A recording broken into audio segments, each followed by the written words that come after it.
Subscribe பண்ணுங்க. அப்படியே பக்கத்துல இருக்க பெல் ஐகானையும் பிரஸ் பண்ணுங்க. ஜூலை 19 ஆடி மாதத்தோட முதல் வெள்ளி.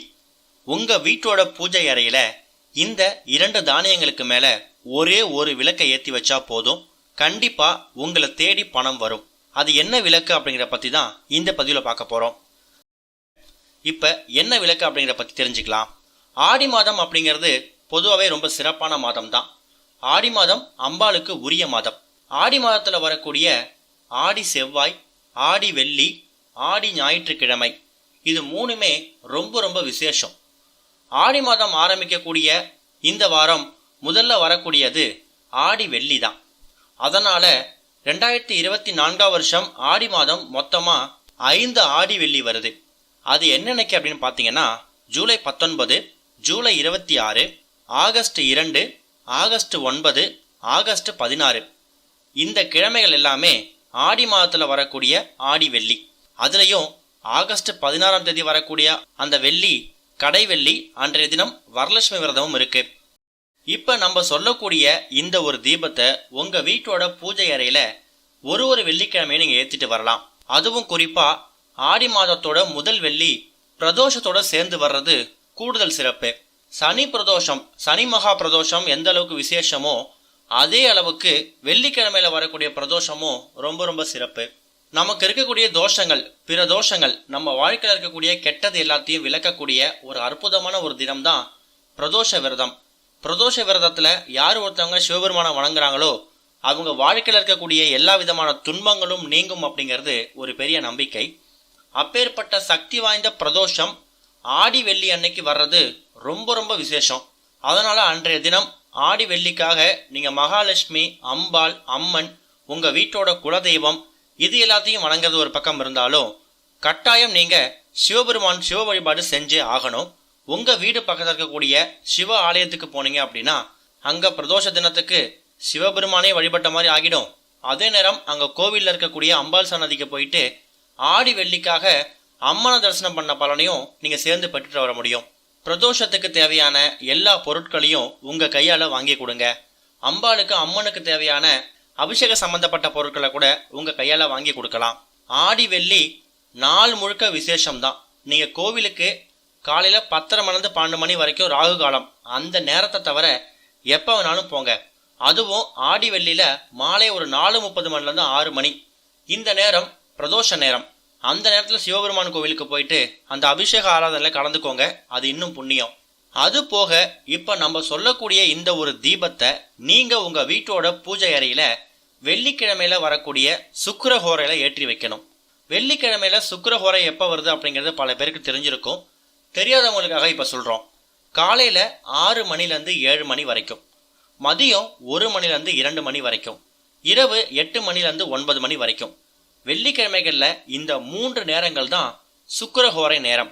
இந்த நேரத்துல நாம சுக்கிர பகவான் கிட்ட என்ன வேண்டிக்கிட்டாலும் அது அப்படியே கிடைக்கும். சொல்ல போனா நிறைய பேர் வெள்ளிக்கிழமைகள்ல இந்த 3 நேரங்கள்ல சுக்கிர பகவானுக்கு விளக்கு போட்டு அவங்க வீட்டுல பொன் பொருள் செல்வம் சேரணும்னு மனசார வேண்டிப்பாங்க. வெள்ளிக்கிழமையில சுக்கிர பகவானோட அருள் யாரு ஒருத்தவங்களுக்கு கிடைக்குதோ அவங்க வாழ்க்கையில சீக்கிரமா சுக்கிர திசை அடிச்சு கீழே இருக்கக்கூடியவங்க கூட மேல போவாங்க. பரம ஏழை கூட பணக்காரரா மாற முடியும். அப்பேற்பட்ட சுக்கிர ஹோரையில தான் இப்ப நாம சொல்லக்கூடிய இந்த ஒரு தீபத்தை நீங்க ஏற்ற போறீங்க. இந்த ஒரு தீபத்தை ஆண்கள், பெண்கள், குழந்தைகள்னு யாரு வேணாலும் ஏற்றலாம். ஒருவேளை பெண்கள் பூஜை செய்ய முடியல, 3 நாட்கள் வழிபாடு செய்ய முடியாது அப்படின்னு நினைக்கிறவங்க தாராளமா உங்களுக்கு பதிலா உங்க குழந்தைங்களோ இல்ல உங்க கணவரோ செய்யலாம். அதுவும் முடியலையா, இந்த ஒரு வெள்ளிக்கிழமை இதை விட்டுருங்க.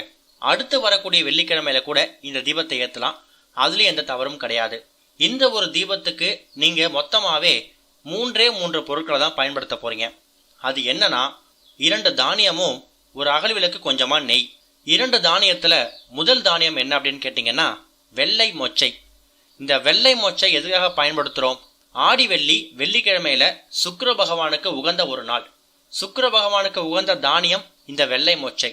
அப்பேற்பட்ட சக்தி வாய்ந்த வெள்ளை மொச்சைய ஒரே ஒரு கைப்பிடி எடுத்துக்கோங்க. அடுத்ததா பச்சரிசி. அன்றைய தினம் பிரதோஷம் இருக்கிறதால சிவனுக்கு உரிய தெய்வம் சந்திர பகவான். அப்பேற்பட்ட சந்திர பகவானுக்கு உரிய தானியம் நெல். நம்ம நெல்லுக்கு பதிலாக இந்த இடத்துல நெல்லுலேருந்து கிடைக்கக்கூடிய பச்சரிசியை எடுத்துக்கிறோம். ஆக மொத்தத்தில் ஒரு சின்னதாக ஒரு பிளேட் ஒன்று எடுத்துக்கோங்க. அந்த பிளேட்டில் இப்போ நம்ம ஸ்க்ரீனில் காமிச்சிருக்கிற மாதிரி பாதி பக்கம் வெள்ளை மொச்சையையும் பாதி பக்கம் பச்சரிசியும் இருக்கிற மாதிரி தட்டில் பரப்பி வச்சுக்கோங்க. தட்டு நல்லா சுத்தப்படுத்தி அது மேலே இந்த 2 தானியத்தை வச்சுடுங்க. அதுக்கப்புறமா இந்த 2 தானியத்துக்கு நடுவு பகுதியில் இப்போ நம்ம காமிச்சிருக்கிற மாதிரி ஒரு அகல் விளக்கை வச்சு அந்த அகல் விளக்குக்கு மஞ்சள் குங்குமம் போட்டு வச்சு அதில் நெய் ஊற்றி திரி போட்டு தீபம் ஏற்றணும். இந்த ஒரு தீபத்தை நம்ம முன்னாடியே சொன்ன மாதிரி வெள்ளிக்கிழமையில் இருக்கக்கூடிய 3 வகையான சுக்கிரஹோரை நேரங்களில் எப்போ வேணாலும் நீங்கள் ஏற்றிக்கலாம். காலையில் 6 மணிலேருந்து 7 மணியில் ஏற்றுறது ரொம்ப விசேஷம். ஏன்னா அப்போ தான் அந்த பிரம்ம முகூர்த்தம் அப்படிங்கிறது ஓரளவுக்கு நிறைவு பெறக்கூடிய நேரம். அந்த நேரத்தோட நீங்கள் ஏற்றி பயன்படுத்திக்கலாம். ஒருவேளை மதியத்துக்கு மேலே நீங்கள் வெளில போகிறீங்க, இல்லை மாலை நேரத்தில் நீங்கள் வீட்டில் இல்லை அப்படின்னா மதியம் 1 மணிலேருந்து 2 மணி வரைக்கும் சுக்கிரஹோரை இருக்குது, அந்த நேரத்தை பயன்படுத்திக்கோங்க. இல்லை காலையிலேருந்து நான் மாலை வரைக்கும் நான் ஆஃபீஸ் போயிடுவேன், ஒர்க்கில் இருப்பேன், என்னால் பண்ண முடியாதுன்னு நினைக்கிறவங்க இரவு 8 மணிலேருந்து 9 மணி வரைக்கும் கூட சுக்கிரஹோரை இருக்குது. அந்த நேரத்தில் கூட இந்த ஒரு தீபத்தை நீங்கள் ஏற்றிக்கலாம். இந்த ஒரு தீபத்தை ஏற்றும் போது உங்களுக்கு என்ன குறை இருக்கோ அதை மனசார வேண்டுங்க. உங்கள் கணவருக்கு நல்ல உத்தியோக உயர்வு, ஊதிய உயர்வு கிடைக்கணும், பையனுக்கு நல்ல வேலை கிடைக்கணும், மகனுக்கு நல்ல திருமண வரன் அமையணும்னு சொல்லி எந்த ஒரு வேண்டுதலாக இருந்தாலும் அதை மனசார சொல்லுங்க. ஒரு சில பேருக்கு கடன் தொல்லை போட்டு வாட்டும், அப்பேற்பட்டவங்க கடன் பிரச்சனை தீரணும்னு மனசார வேண்டிக்கோங்க. இந்த ஒரு தீபத்தை ஏற்றும் போது மனசு விட்டு கடவுள்கிட்ட பேசுங்க. நீங்கள் இந்த ஏற்றக்கூடிய தீபம் அப்படிங்கிறது எல்லா விதமான தெய்வங்களுக்கும் பொதுவாக ஏற்றக்கூடிய ஒரு தீபம். ஏன்னா ஆடி வெள்ளி மகமாயி அம்பாளுக்கு உகந்த நாள். பிரதோஷம் சிவபெருமானுக்காகவும் நீங்கள் இந்த விளக்கை ஏற்றுறீங்க. வெள்ளிக்கிழமை சுக்கிர பகவானுக்காகவும் இந்த தீபத்தை ஏற்றுறீங்க. இப்படி பல தெய்வங்களோட அருள் ஒட்டுமொத்தமாக கிடைக்கக்கூடிய இந்த ஒரு நேரத்தை நீங்கள் தவற விடாதீங்க, பயன்படுத்திக்கோங்க. உங்கள் மனசில் எப்பேற்பட்ட ஆசை இருந்தாலும் பரவாயில்ல, நான் பரம ஏழையாக இருக்கேன், நான் பணக்காரராக மாறணும், குபேரராக மாறணும்னு சுக்கிர பகவான்கிட்ட மனசு விட்டு கேளுங்க. அவர் அள்ளி கொடுக்கலனா கூட கிள்ளி கொடுத்தாவது நீங்கள் வாழ்க்கையில் பெரிய இடத்துக்கு போக முடியும். ஆடி மாதம் வரக்கூடிய ஒரு வாரம் கூட இந்த ஒரு தீபத்தை ஏற்றலாம். பிரதோஷம் இருக்கிறதால இதை நம்ம பச்சரிசி சேர்த்துக்கிறோம். அதுக்கு அடுத்த வாரங்களில் பிரதோஷம் வராதால நீங்கள் வெறும் வெள்ளை மொச்சை வட்டு வச்சு இந்த தீபத்தை ஏற்றிக்கலாம். வெள்ளிக்கிழமையில இந்த தீபத்தை ஏற்றுறீங்கன்னா மறுநாள் சனிக்கிழமை அந்த வெள்ளை மொச்சை அப்புறம் பச்சரிசி இது 2த்தையும் கால் படாத இடத்துல தண்ணியில் கொண்டு விட்டுருங்க. அதை நீங்கள் சமையலுக்கு பயன்படுத்த வேணாம். அந்த அகல் விளக்கை சுத்தப்படுத்தி வச்சுக்கிட்டு அதுக்கு அடுத்த வாரம் வரக்கூடிய ஆடி வெள்ளிக்கு இதே மாதிரி வெள்ளை மொச்சை கொண்டு நீங்கள் தீபம் ஏற்றிக்கலாம். ஒருவேளை வெள்ளிக்கிழமையில ஏற்ற முடியாதவங்க சனிக்கிழமை பயன்படுத்திக்கோங்க. ஆனால் மறக்காம ஏதாவது ஒரு ஆடி வெள்ளி அன்னைக்காவது வெள்ளை மொச்சை மேலே சுக்கிர பகவானுக்குரிய வெள்ளிக்கிழமையில மகமாய்க்குரிய ஆடி வெள்ளி அன்னைக்கு இந்த தீபத்தை ஏற்றுங்க. கண்டிப்பாக உங்கள் வாழ்க்கையில் ஒரு மிகப்பெரிய ஒளி வீசுறத நீங்கள் பார்க்க முடியும். நம்பிக்கையோடு செய்யக்கூடிய எந்த ஒரு செயலுக்கும் என்னைக்காவது ஒரு நாள் நல்ல பலன் கிடைக்கும். மேலும் தகவலுக்கு எங்கள் சேனலை மறக்காமல் சப்ஸ்கிரைப் பண்ணுங்கள். நன்றி.